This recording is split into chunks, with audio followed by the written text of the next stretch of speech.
Everyone, good morning. चलो आज समझते हैं एक बढ़िया सा टॉपिक पोलिनोमियल्स, जो कि क्लास 8, 9 और 10 के लिए बहुत ही हेल्पफुल है। पहले हम बेसिक से स्टार्ट करेंगे, बहुत ही इजी कॉन्सेप्ट्स। पोलिनोमियल होता है क्या है समझेंगे, फिर पोलिनोमियल की वैरायटी समझेंगे, एक्चुअली इसका प्रैक्टिकल यूज कहाँ पे आता है, बहुत सारा चीज़ समझने को आज। लेकिन पहले शुरू करते हैं बेसिक से, ठीक है। Let's start from the basics. देखो बेटा, पोलिनोमियल जो होता है, polynomials are splitted into poly and nomial. Poly का मतलब है मेनी एंड नोमियल्स का मतलब है टर्म्स। मतलब यहाँ पे जो है पोलिनोमियल का मतलब बन जाता है बहुत सारे टर्म मिला के पोलिनोमियल्स होता है। और बहुत सारे टर्म बोलने से, जैसे कि 2x प्लस 3 ये हो गया, 2x एक टर्म और 3 एक टर्म। यहाँ पे दो टर्म बन जाता है, 2x एक टर्म और 3 एक टर्म। Okay, 2x plus Y plus 3 ये बन गया 3 टर्म। सर खाली 2x होता था, देखो खाली 2x होता तो 1 टर्म बोला जाता, ठीक है। तो बेसिकली पोलिनोमियल्स 1 2 3 4 टर्म्स, तो कितना भी टर्म्स हो सकता है, ठीक है। ये प्लस और माइनस ऑपरेशन से डिवाइड बढ़ता है, ठीक है। मतलब 2x इंटू वाई होता तो 2xy हो जाता वो, और 2xy एक ही टर्म बोला जाता। लेकिन 2x प्लस वाई जब प्लस और माइनस ऑपरेशन लगा होगा तो इस हिसाब से टर्म बढ़ता है, ठीक है। तो था क्लास 7 में, तुम 8 में बेसिक चीजें पढ़े होगे।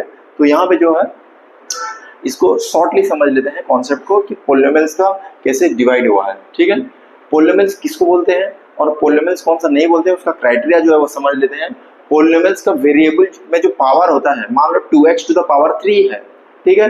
2x टू द पावर 3 है जब, तो वहाँ जो पावर 3 है वो पावर पॉजिटिव में होना चाहिए, ना कि नेगेटिव में। मान लो 2x टू द पावर -3 होता तो वो एक नॉट ए पोलिनोमियल हो जाता, ठीक है। जो वेरिएबल का जो पावर है वो नेगेटिव या फ्रैक्शन, मतलब 2x टू द पावर 2/5, 1/3 या रूट नंबर, x में रूट लगा हो, कोई भी वेरिएबल, ना कि खाली x। देखो y भी हो सकता है वेरिएबल, z भी हो सकता है, m हो सकता है। वेरिएबल तो बहुत सारे हो सकते हैं, A to Z कोई भी अल्फाबेटिकल लेटर को चूज कर सकते हो, ठीक है। ओके, तो इस सब पोलिनोमियल समझ में आ गया बेटा, ठीक है। आगे बढ़ते हैं, तो हम समझते हैं पहले कैसे बटा है ये। फर्स्ट, ये based on number of variable, कितना वेरिएबल उसके पास है उस हिसाब से बटा हुआ है, ठीक है।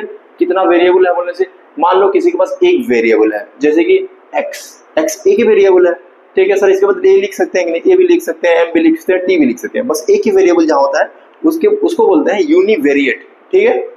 और जिसके पास 2 वेरिएबल्स है मान लो, तो इसको बोलेंगे बाईवेरिएट, 2 वेरिएबल, जैसे कि y, x और y। सर 9 भी तो लगा रखा है, देखो 9 एक वेरिएबल नहीं है, 9 एक कांस्टेंट टर्म है, ठीक है। ओके, जिसके पास 3 वेरिएबल है, जैसे कि x, y, z, ठीक है, a b c भी हो सकता है, ठीक है। 3 वेरिएबल है तो उसको बोलते हैं ट्राईवेरिएट। ऐसे करके बहुत सारा वेरिएशन हो सकता है। Sir ax plus Y plus Z plus m plus p plus n plus t plus r कुछ भी हो सकता है, तो उसको क्या बोलेंगे, मल्टीवेरिएट। देखो ये सारा मल्टीवेरिएट ही है, ठीक है। मोर देन 1 से ज्यादा अगर हो जाए तो वो हो जाएगा मल्टीवेरिएट, ठीक है। 2 हो जाए तो भी मल्टीवेरिएट, या 3 4 जितना भी ज्यादा वेरिएबल यूज करोगे एक एक्सप्रेशंस में तो वो हो जाएगा मल्टीवेरिएट। तो ये वेरिएबल के हिसाब से, इस हिसाब से तुमने डिवाइड कर लिया। टॉकिंग अबाउट सेकंड पार्ट पे आते हैं, बेस्ड ऑन डिग्री के हिसाब से बटा हुआ है। डिग्री क्या होता है, एक पोलिनोमियल का हर पोलिनोमियल में एक डिग्री लगा होता है। सर डिग्री क्या होता है, highest sum of power is degree of polynomial, ठीक है।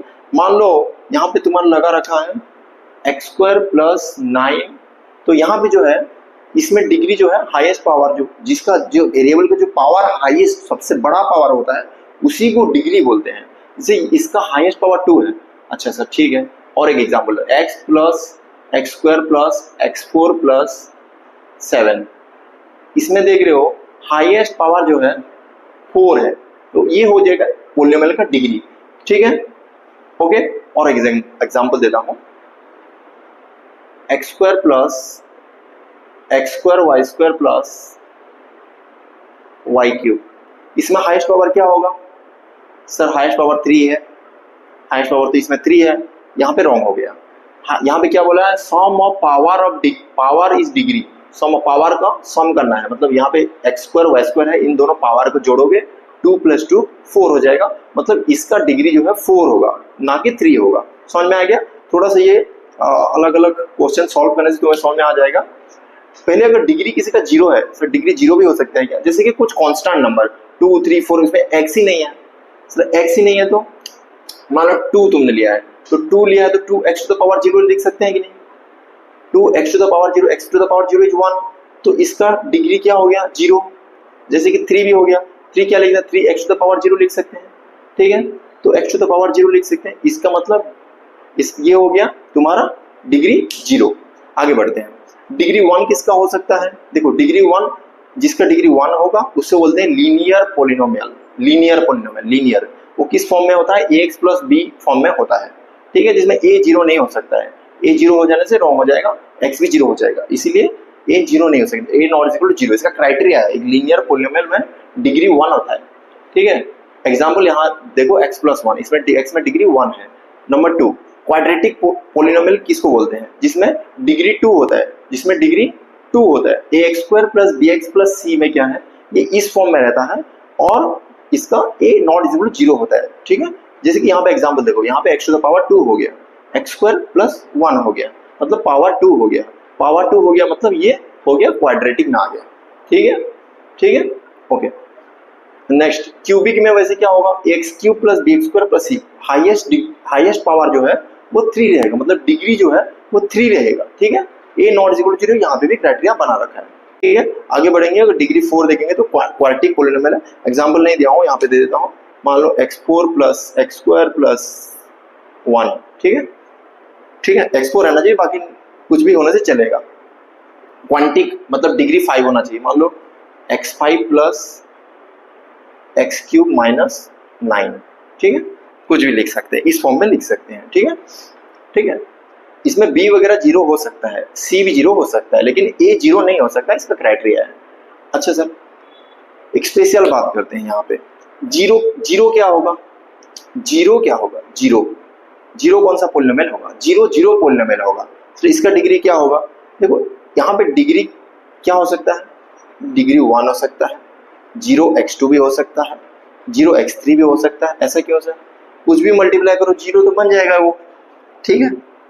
तो डिग्री तो बहुत सारा हो रहा है, 1 भी हो पा रहा है, 2 भी हो पा रहा है, 0 इंटू x1 का वैल्यू क्या हो जाएगा 0, 0 इंटू x2 का वैल्यू क्या हो जाएगा 0, 0 इंटू x3 का वैल्यू क्या हो जाएगा 0, तो ये सारा 0 हो रहा है, इसका मतलब ये सब 0 ऑफ द पोलिनोमियल है, ठीक है। मतलब डिग्री हो जाएगा, कुछ भी डिफाइन नहीं कर पा रहे, मतलब कुछ भी डिग्री बन रहा है इसका, ठीक है, 1 2 3 4 मतलब कुछ भी बन सकता है, ठीक है, कुछ भी बन सकता है इजीली, इसका डिग्री हो गया अनडिफाइंड। एक एग्जाम में क्वेश्चन आता है, what is the degree of a zero और zero polynomial, you will write undefined, समझ में आ गया बेटा, ठीक है। आगे बढ़ते हैं, ये तो कैटेगरी हो गया डिग्री के हिसाब से। अब आते हैं नंबर ऑफ टर्म्स, कितना टर्म है, ठीक है, इसमें कितना टर्म था 1 2, इसमें कितना था 1 2, इसमें कितना था 2, इसमें कितना था 3, इसमें कितना था 3, ठीक है, 2 3 2 3 ऐसे है, तो इस हिसाब से ये भी पता है। पहला बात करते हैं कितना टर्म है, ठीक है, पहले जीरो पोलिनोमियल, जीरो होता है, जिसमें जीरो होता है बस, ठीक है, जीरो कोई टर्म नहीं है, ठीक है। अगर एक टर्म होगा तो क्या बोलेंगे, उसको मोनोमियल बोलेंगे, ठीक है। और अगर किसी में 2 टर्म होगा तो उसको बोलेंगे बाइनोमियल, ठीक है। यहाँ पे 2 टर्म है, गिन लो, ये एक टर्म, ये एक टर्म, यहाँ पे 3 है, ट्राइनोमियल, 3 टर्म है बेटा, ठीक है, ओके, 3 टर्म है। मान लो ऐसा क्वेश्चन में आ गया, बताओ ये कितना टर्म है, एक्स स्क्वायर प्लस 1, तुम गिन लोगे यहाँ पे 1 2 3, लेकिन इसको थोड़ा सिंप्लीफाई करना पड़ेगा, मतलब थोड़ा इसका कैलकुलेशन करना पड़ेगा, उसके बाद में बताना। X square plus x square क्या हो जाएगा 2x स्क्वायर, ये दोनों को ऐड कर सकते हैं, प्लस 1, तो अभी ये हो गया, ये क्या हो गया, ये हो गया तुम्हारा बाइनोमियल, क्या हो गया बाइनोमियल, क्योंकि 2 टर्म है, थोड़ा सिंप्लीफाई करना और लास्ट में चेक करना, ठीक है बेटा।